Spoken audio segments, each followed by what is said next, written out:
ఓం నమ శివాయ.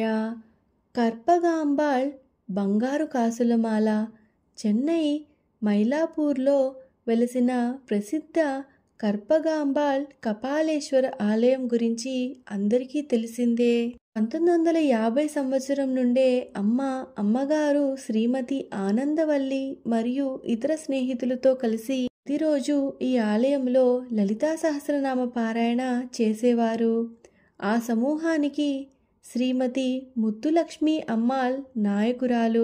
ఈ బృందాన్ని కర్పగాంబాళ్ సహస్రనామ గోష్ఠి అని పిలిచేవారు. ముత్తులక్ష్మి అమ్మాళ్ గారిని అందరూ గురుపాటి అని పిలిచేవారు. మా అమ్మగారు ఆ బృందానికి కార్యదర్శిగా వ్యవహరించేవారు.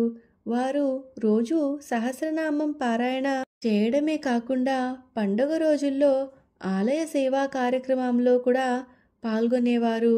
1970లో ఒక రాత్రి గురుపాటి గారికి కలలో కర్పగాంబాళ్ అమ్మవారు దర్శనమిచ్చి, మీరు ప్రతిరోజు నా కోసం సహస్రనామం పారాయణ చేస్తున్నారు కదా, నాకు బంగారు సహస్రనామ కాసులమాల కావాలి. విశాలాక్షి కామాక్షిలా నన్ను కూడా అలంకరించండి, మీరు చేయగలరా అని అడిగింది. గురుపాటి గారు కల గురించి గోష్ఠిలో చెప్పగా అందరూ ఎంతో ఆనందంతో ఆ బంగారు కాసులమాల తయారీకి సమ్మతించారు. అనేక మంది భక్తుల నుంచి విరాళాలు స్వీకరించి తయారు చేయాలని నిర్ణయించారు. సంవత్సరాలు గడుస్తున్నా కానీ ఆ మధ్యతరగతి మహిళల సమూహం తయారీకి కావలసిన మొత్తాన్ని సేకరించలేకపోయారు. కొంతమంది సూచించడంతో 1978లో గురుపాటి గారు, మా అమ్మగారు తదితరులు పరమాచార్య స్వామివారి మార్గదర్శనం కోసం కాంచీపురం మఠానికి వెళ్లారు.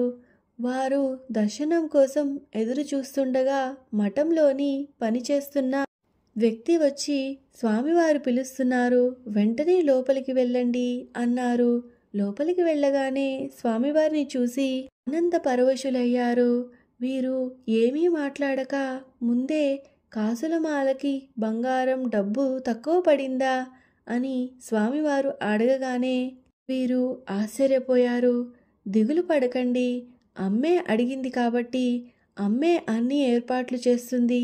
విశాలాక్షి అమ్మవారికి, కామాక్షి అమ్మవారికి కాసులమాలలు ధనవంతుల సహాయంతో తయారు అయ్యాయి.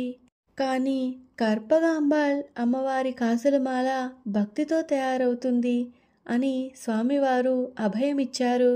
మీ బృందానికి కర్పగం సువాసిని సంఘం అని పేరు పెట్టి ఎక్కువగా సువాసిని పూజలు, బాల పూజలు నిర్వహిస్తూ ఉండండి అని ఆశీర్వదించి ప్రసాదమిచ్చారు. స్వామివారి ఆదేశాన్ని ఖచ్చితంగా పాటించడంతో బంగారం, డబ్బు విరివిగా సమకూరాయి. 1982లో బంగారు సహస్రనామ కాసులమాల తయారీ ప్రారంభమైంది. ఈ బాధ్యతను ఉమ్మడి బంగారు కണ്ണన్ గారికి అప్పగించారు. ప్రతి బంగారు నాణెం ఒకవైపు అమ్మవారి నామంతో, మరొక వైపు ఆలయ చిహ్నం, వెనుక వైపు అమ్మవారు, ముందు వైపు శివలింగాన్ని ఆరాధిస్తున్న నెమలితో రూపొందించారు. కాసులమాల తయారీకి పురోగతిని ఎప్పటికప్పుడు కంచిమఠం ద్వారా మహాస్వామి వారికి తెలియజేస్తున్నారు. స్వామివారు మఠం వేద పాఠశాల నుండి కొంతమంది పండితులను పంపి కాసులమాలలో లిఖిస్తున్న అమ్మవారి నామాలు, వాటి వరుస క్రమాన్ని పరిశీలించారు. ఈ గొప్ప కార్యక్రమానికి హిందూ ధార్మిక బోర్డు, కొంతమంది ఆలయ కమిటీ సభ్యులు, పని పాట లేని కొన్ని సామాజిక సంఘాలు మరియు సంఘ వ్యతిరేక శక్తుల రూపంలో ఎన్నో అడ్డంకులు వచ్చాయి. కానీ స్వామివారి ఆశీస్సుల వల్ల మరియు మేనేజింగ్ డైరెక్టర్ సుగవనేశ్వరర్, తక్కర్ కుప్పస్వామి, ప్రధాన అర్చకులు విశ్వనాథ శివాచార్యులు, న్యాయవాది కృష్ణస్వామి వారల సహాయంతో కాసులమాల తయారీ పూర్తయింది. 1986 ఫిబ్రవరి 26న ఈ లలితా సహస్రనామ బంగారు కాసులహారాన్ని కర్పగాంబాళ్ అమ్మవారికి సమర్పించాలని నిర్ణయించారు. ఈ కార్యక్రమానికి వివేక్ అండ్ కో నిర్వాహకులుగా వ్యవహరించాలని ఆదేశించారు. అయితే 1986 జనవరి 20న మా నాన్నగారికి ఆరోగ్య సమస్యలు వచ్చి ఆసుపత్రిలో చేరారు. ఆయన స్పృహ కోల్పోయి చేతులు కాళ్ళు కదలకుండా పోయాయి.